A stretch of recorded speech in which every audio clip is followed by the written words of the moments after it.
কোনো শর্ত কিংবা চাপের কাছে মাথা নত করবে না ইরান, এমন হুঁশিয়ারি দিয়েছেন দেশটির সর্বোচ্চ ধর্মীয় নেতা আয়াতুল্লাহ খামেনি। বুধবার জাতির উদ্দেশ্যে দেয়া ভাষণে এই হুঁশিয়ারি দেন তিনি।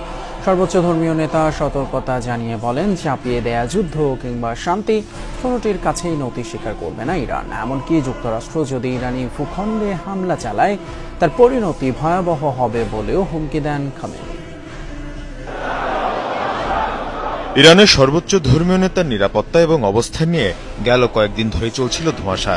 আয়াতুল্লাহ খামেনির অবস্থানে ইসরায়েলের হামলার হুমকির পর পরিস্থিতি আরো জটিল হয়ে ওঠে। এরই মধ্যে বুধবার জাতির উদ্দেশ্যে ভাষণ দেন খামেনি।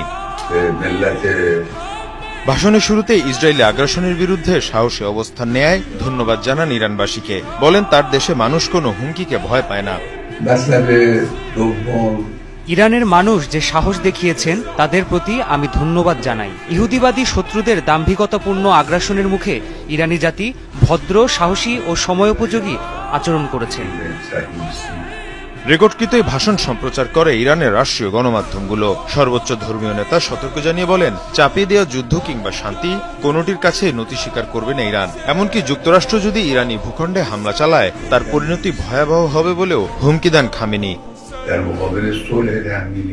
আমরা কোনোভাবে কারো আগ্রাসনের কাছে আত্মসমর্পণ করব না, এটাই ইরানি জাতির চেতনা। আমেরিকা এই যুদ্ধে প্রবেশ করলে তাতে তারাই শতভাগ ক্ষতির সম্মুখীন হবে। জায়নবাদীদের বিরুদ্ধে আমাদের লড়াই অব্যাহত থাকবে। এর আগে সিরিজ এক্স বার্তায় ইহুদি সাম্রাজ্যের বিরুদ্ধে যুদ্ধ জয়ের প্রত্যয় জানান খামেনি। মৃত্যু পরোয়ানা মাথায় নিয়ে আপোষ না করার হুঁশিয়ারি দেন ইরানের সর্বোচ্চ ধর্মীয় নেতা। বলেন, সম্মানিত হায়দারের নামে যুদ্ধ শুরু হলো। নিজের তলোয়ার জুলফিকার নিয়ে খাইবারে ফিরছেন আলী। মীর মুশফিকা হাসান, যমুনা নিউজ।